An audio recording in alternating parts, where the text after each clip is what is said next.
Once upon a time, in the heart of Africa, there were two villages, Ngoma and Marimba. These villages were nestled in a lush valley, surrounded by tall ancient trees and flowing rivers that sparkled under the sun. The people of Ngoma and Marimba had lived near each other for generations, but a terrible feud had divided them. No one could remember exactly how it started, but everyone knew it involved a dark secret from long ago. Ngoma was known for its skilled hunters and warriors, while Marimba was famous for its beautiful weavers and talented storytellers. The people from both villages would gather at the market every week, but they never spoke to each other. The air was thick with tension, and the elders would often shake their heads in sadness. In Ngoma, there was a young boy named Kofi. Kofi was brave and kind-hearted, with a smile that could light up the darkest night. He loved exploring the forests and learning from the village elders. His father, Chief Ado, was the leader of Ngoma, a stern and proud man who valued strength and loyalty above all else. Kofi's mother, Amma, was gentle and wise, always guiding Kofi with her loving words. In Marimba, there was a girl named Amina. Amina loved to weave stories into her baskets, creating pictures of animals and heroes from her village's tales. Her father, Chief Badu, was the leader of Marimba, a thoughtful and respected man who values tradition and unity. Amina's mother, Fatima, was a skilled weaver, known for her beautiful creations and her kind heart. One day, while wandering near the river, Kofi saw Amina on the other side. She had the most beautiful eyes he had ever seen, and she was weaving a colorful basket. When she saw Kofi, she felt a strange connection, as if they were meant to meet. They smiled at each other, but they knew their families would not approve of their friendship. Every day, Kofi and Amina would secretly meet by the river, sharing stories and dreams. They fell deeply in love, but they knew they had to keep it a secret. So, Kofi and Amina's love grew stronger with each passing day. They would meet at their special spot by the river, hidden from the eyes of their families. They talked about their dreams and their hopes for the future. Kofi dreamed of becoming a great warrior who would protect both villages, while Amina wished to weave the most beautiful baskets that told the stories of their love. One evening, as the sun set and painted the sky with shades of orange and pink, Kofi took Amina's hand. "We can't keep hiding forever," he said. "I want our families to know about us. I want us to end this feud." Amina nodded, her eyes filled with determination. "But how? Our families have hated each other for so long. They won't listen to us." Kofi thought for a moment. "Maybe there's a way. We have to find out why our family started fighting in the first place. If we can uncover the truth, maybe we can bring peace." Then Amina agreed. They decided to start by asking the elders in their villages, hoping to learn about the dark secret that had been hidden for so long. One day, as Kofi and Amina were meeting by the river, they were seen by Kofi's younger brother, Kwame. Kwame was curious and he followed Kofi, not knowing what he would find. When he saw Kofi and Amina together, he ran back to the village to tell their parents. Chief Adu and Amma were furious. They could not believe their son had been secretly seeing a girl from Marimba. "How could you betray your family like this?" Chief Adu shouted. Amma's eyes filled with tears. "Kofi, you know how much pain their village has caused us. You must end this at once." Kofi tried to explain his love for Amina, but his parents would not listen. They forbade him from leaving the village and warned him of severe punishment if he disobeyed. Now, in Marimba, Amina faced a similar fate. Her father, Chief Badu, and her mother, Fatima, were heartbroken when they learned of her secret meeting with Kofi. "You have dishonored our family," Chief Badu said sternly. "You will not see that boy again." Fatima held Amina close, tears streaming down her face. "My dear, this love can bring nothing but sorrow. You must forget him." Amina and Kofi were devastated, but their love for each other only grew stronger. They knew they had to find a way to end the feud and bring their families together. Kofi and Amina decided they could not let their family's anger stop them. They agreed to secretly meet one last time by the river to discuss their next steps under the cover of night. They slipped out of their homes and met in their usual spot. "We have to find out the truth about the feud," Kofi said, holding Amina's hand tightly. "If we can uncover what really happened, maybe our families will listen." Amina nodded, determination in her eyes. "We need to speak to the oldest people in our villages. They might remember something that can help us." They decided to visit the elders separately and gather as much information as they could. It was a risky plan, but they had no other choice. Kofi went to see Elder Kwame, a wise man who had seen many seasons come and go. Elder Kwame lived on the edge of Ngoma, in a small hut surrounded by herbs and flowers. Kofi approached him with respect, hoping the elder would share his knowledge. "Elder Kwame," Kofi began, "why do our villages hate each other so much?" Elder Kwame sighed deeply. "It happened many years ago, Kofi. There was a terrible crime, but I can't remember the details. The pain was so great that our people have never forgiven each other." Meanwhile, Amina visited Granny Said, who knew the history of Marimba like the back of her hand. Granny Said lived in a cozy house filled with colorful baskets and woven mats. Amina found her sitting by the fire, weaving a new basket. "Granny Said," Amina asked softly, "can you tell me why our villages have been fighting for so long?" Granny Said's eyes filled with sadness.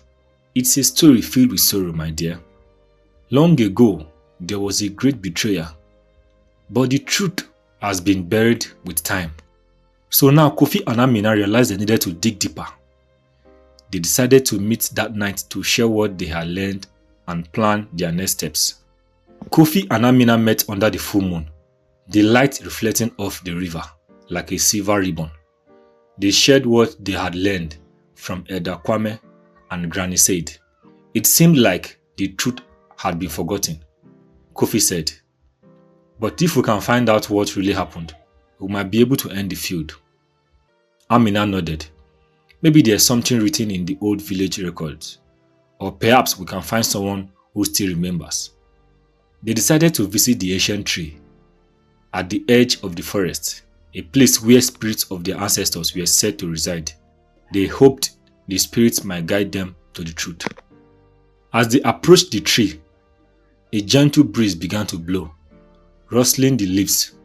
Kofi and Amina held hands, feeling the presence of their ancestors. They asked for guidance, hoping for a sign. Suddenly, the air grew still, and a soft light appeared among the branches of the ancient tree. It was the spirit of an old woman, her face kind and wise. "Why do you seek the truth?"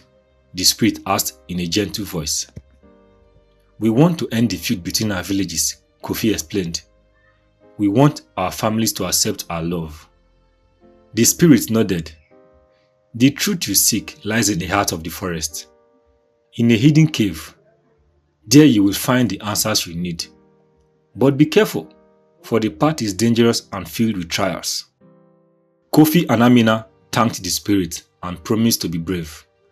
They knew the journey ahead would be difficult, but their love gave them strength.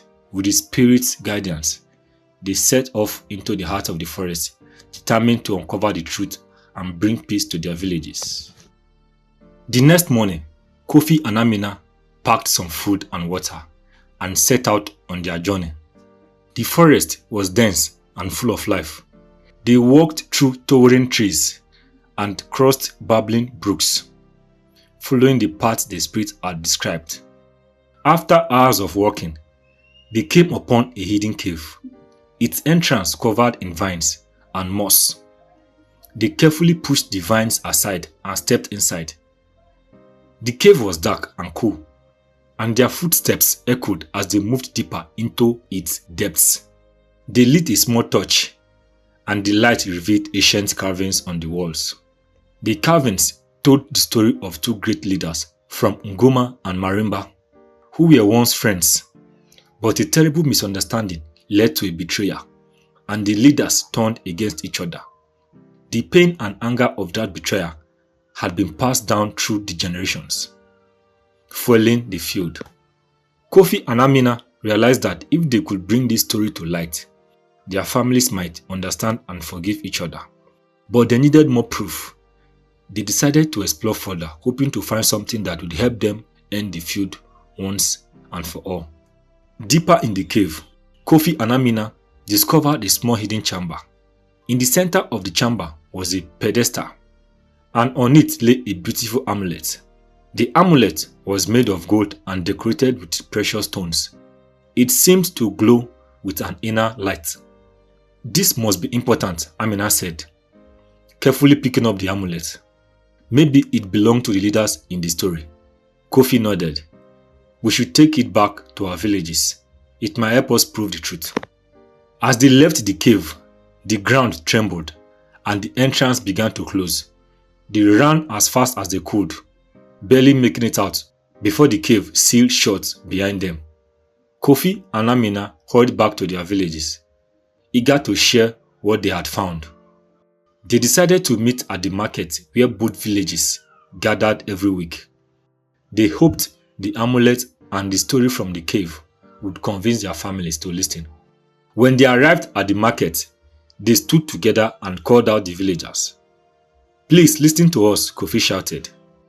"We have found the truth about our feud." The villagers gathered around, curious but skeptical. Kofi and Amina held up the amulet and began to tell the story they had discovered in the cave. They spoke of the two leaders, their friendship, and the terrible betrayal that had caused so much pain. As Kofi and Amina shared the story, the villagers listened in silence. Some looked angry, others sad. Elder Kwame and Granny Said stepped forward, examining the amulet and listening closely to the tale. "This amulet belonged to the great leader of Ngoma," Elder Kwame said, his voice heavy with emotion. "I recognize it from old stories." Granny Said nodded. "And the carvings tell the truth about our past. We have been holding on to hatred for too long." The villagers murmured among themselves, the truth beginning to sink in. The story and the amulet had opened their eyes to the pain and suffering their feud had caused. With the truth revealed, the villagers of Ngoma and Marimba began to see each other differently. The old wounds started to heal as they realized they had more in common than they had ever known. Kofi and Amina stood hand in hand, their hearts filled with hope. "We can end this feud," Kofi said. "We can be friends again." The villagers agreed. They decided to host a great feast to celebrate their new beginning. They would honor the memory of their ancestors and make promise to live in peace and harmony. The feast was like nothing the villages had ever seen. People from Ngoma and Marimba came together, bringing their food and sharing their stories. The air was filled with laughter and music as everyone celebrated their new friendship. Chief Adu and Chief Badu approached Kofi and Amina. "You have shown us the truth and brought us together," Chief Adu said. "We are proud of you." Chief Badu nodded in agreement. "We must learn from the past and build a better future." Kofi and Amina were guests of honor, and they danced under the stars, their love shining bright. The villagers cheered for them, knowing that their courage had brought them all together. As the feast continued, the spirit of the ancient trees appeared once more. "You have done well," she said, her voice echoing through the night. "You have uncovered the truth and brought peace to your people. Your love has healed old wounds." The villagers bowed their heads in gratitude. They knew they had been blessed by the spirits, and they promised to honor the peace that Kofi and Amina had helped to create. Now, with the feud behind them, Ngoma and Marimba became closer than ever. They traded goods and stories, and their children played together in the fields. The river that once divided them now brought them together, a symbol of their unity. Kofi and Amina continued to meet by the river, but now they were free to do so without fear. Their love had not only survived, but it had also flourished, becoming a beacon of hope for their villages. And so, the story of Kofi and Amina became a cherished folktale, passed down through the generations. It was a reminder that love could heal old wounds, unite divided hearts, and bring peace to the world. And as long as their story was told, the villages of Ngoma and Marimba would always live in harmony, their hearts bound together by the power of love.